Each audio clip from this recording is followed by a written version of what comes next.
के कॉरिडोर में तनाव एक इस कदर बढ़ चुका था कि हवा भी भारी महसूस हो रही थी। मिस्टर ठाकुर, सिया जी और सितारा जी हाथ जोड़कर भगवान से प्रार्थना कर रहे थे। अथर्व दीवार से टेर लगाया, आंखें बंद किए मन ही मन अपनी जिंदगी की सबसे बड़ी दुआ मांग रहा था। उसने अपने जीवन में कभी किसी के आगे सर नहीं झुकाया था, लेकिन आज वह अपनी पत्नी और बच्चे के लिए पूरी तरह टूट चुका था।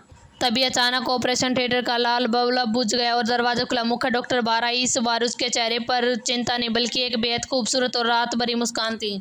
अर्थर पलक झपकते ही डॉक्टर के सामने पहुंच गए। डॉक्टर, मेरी इसी का कैसी है? डॉक्टर ने मुस्कुराते हुए कहा, बधाई हो मिस्टर अग्निवंशी, आपकी और पूरे परिवार की दुआओं का असर हो गया।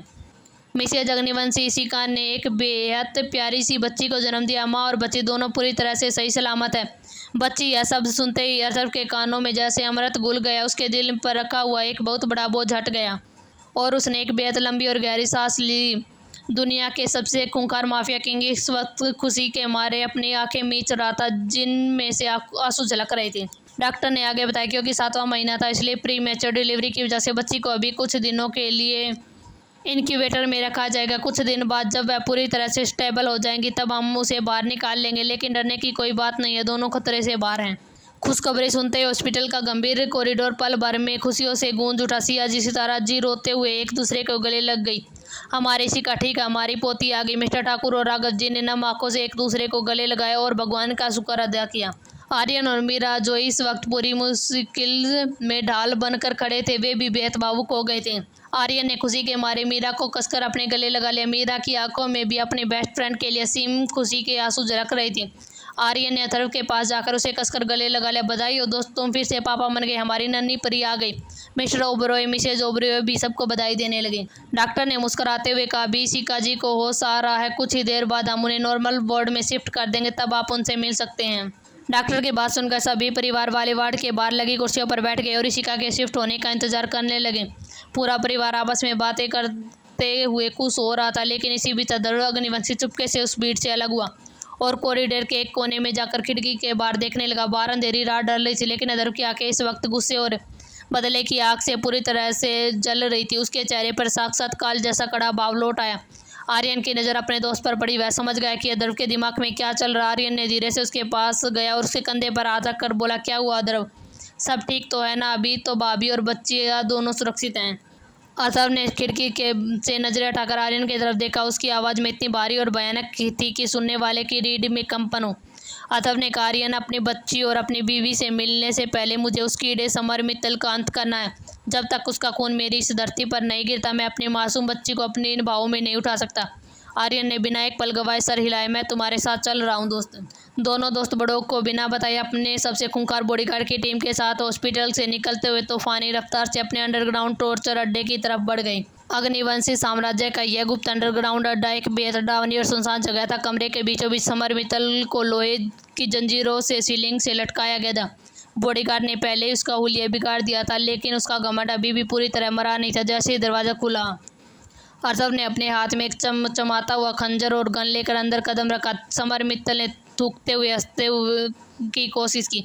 अदर, मार दे मुझे, लेकिन तेरी बीवी और बच्चा, वे दोनों सही सलामत हैं। समर मित्तल और मेरी बीवी ने एक नन्ही प्यारी सी बच्ची को जन्म दिया, अदर ने कड़क आवाज़ में गूंजी।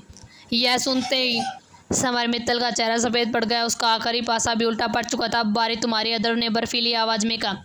उसके बाद जो हुआ वह साक्षात यमराज का साथ। आर्यन और अदर ने मिलकर उस समर मित्तल की ऐसी दर्दनाक मौत दी जिसकी चीख उस बंद कमरे की दीवारों को कपा रही थी। अदर ने समर को तड़पा तड़पा कर उसकी एक एक बदतमीजी इशिका पर उठाए गए हाथ और थप्पड़ का हिसाब लिया। समर मित्तल का वह घमंडी और क्रूर चेहरा पूरी तरह से चूर चूर हो गया था। वह घुटनों के बल गिड़गिड़ाते हुए मौत की भीख मांग रहा था। मेरी इशिका को छूने की सजा सिर्फ मौत, अथर्व ने कहा और अपनी गन निकालकर सीधे समर मित्तल के माथे के बीचों बीच गोली मार दी। समर मित्तल की लाश जमीन पर गिर पड़ी थी। वह हमेशा के लिए मौत की नींद में सो चुका था। उसका पाप का साम्राज्य और उसका वजूद इस दुनिया से पूरी तरह से मिट चुका था।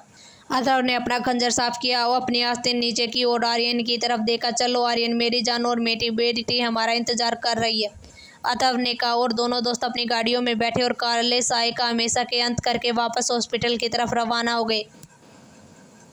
अब सिर्फ खुशियों का सवेरा होना बाकी था। समर मित्तल के खूनी खेल को हमेशा के लिए अंत करने के बाद अग्निवंशी परिवार पर खुशियों की ऐसी बारात हुई जिसकी उन्होंने कल्पना भी नहीं की थी। हॉस्पिटल में कुछ दिन और बीत गए। डॉक्टर और बेहतरीन देखरेख को पूरे परिवार की दुआओं का असर से इशिका पूरी तरह से स्वस्थ हो चुकी थी। हमारी नन्ही परी भी, जिसे प्रीमेच्योर होने की वजह से इनक्यूबेटर में रखा गया था, अब पूरी तरह तंदुरुस्त और ठीक होकर बाहर आ चुकी थी। आज इशिका और बच्ची को हॉस्पिटल से छुट्टी मिलने वाली थी। वीआईपी वार्ड के बिस्तर पर इशिका बैठी थी। उसकी गोद में सफ़ेद मखमली चादर में लिपटी हुई बेहद खूबसूरत नन्ही सी जान सो रही थी। वह बच्ची हूबहू अपनी माँ इशिका की तरह दूध जैसी गोरी चिकनी जैसे ही उसने अपनी छोटी छोटी पलकें खोली। कमरे में मौजूद हर शख्स का दिल पिघल गया।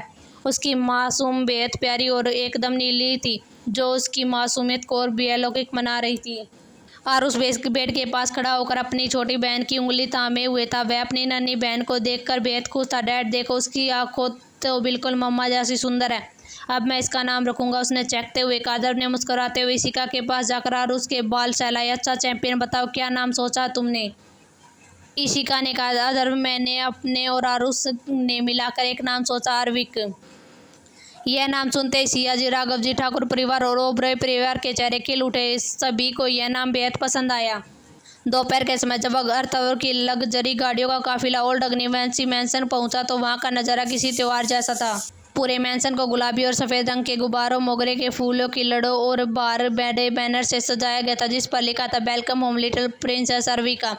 गाड़ी रुकते ही अथर्व ने गाड़ी का दरवाज़ा खोला और इशिका को हाथ से थामा और सहारा देकर उसे नीचे उतारा, जबकि उसकी गोद में नन्ही परी सो रही थी। द्वार पर सियाजी और सितारा जी आरती की थाल लेकर खड़ी थी, दोनों अपनी लक्ष्मियों को नज़र उतारने के लिए। मेरी दोनों लक्ष्मियों को किसी की नज़र न लगे, सियाजी ने मुस्कुराते हुए दोनों की आरती उतारी। इशिका ने कुमकुम की थाल में पैर रखकर गृह प्रवेश किया और पूरे मैंसन में फूलों की बरसात होने लगी। रिश्ते की कड़वाहट और पिछले जन्म के दुश्मनों को पूरी तरह से मिटाकर इशिका ने आज अपनी बेटी के साथ इस पूरे घर में एक बेहद सुरक्षित और मुकम्मल कदम रखा। पूरा घर ठाकुर और खुशियों से गूंज उठा। 5 साल बाद वक्त अपनी रफ्तार से पंख लगाकर उड़ गया और देखते ही देखते 5 साल का लंबा समय बीत चुका था। इन 5 सालों में अग्निवंशी ओबरॉय परिवार का आंगन पूरी तरह से बदल चुका था। बच्चे बड़े हो रहे थे और घर की रौनक दूनी हो चुकी थी। वो आज ओल्ड अग्निवंशी मैंसन को किसी राजमहल की तरह सजाया गया था, क्योंकि आज घर की सबसे लाडली और नटखट बेटी अर्विका का 5वां जन्मदिन था। 5 साल की अर्विका एक प्यारी सी गुलाबी रंग की फ्रॉक पहने हुए उन जादुई नीली आंखों को चमकती हुई पूरे हॉल में दौड़ रही थी। वह अपने पापा की सबसे बड़ी लाडली थी, खूंखार सिगरेट माफिया किंग, जिसके सामने बड़ी बड़ी सरकारें झुकती थी। वह अपनी बेटी अर्विका के सामने घोड़ा बनने के लिए भी तैयार रहता था। सिर्फ पापा ही नहीं, वह अपने बड़े भाई आरुष, जो अब 10 साल का लड़का हो चुका था, वह अपने पापा की तरह ही हैंडसम था और पूरे घर की आंखों का तारा था। Happy ending.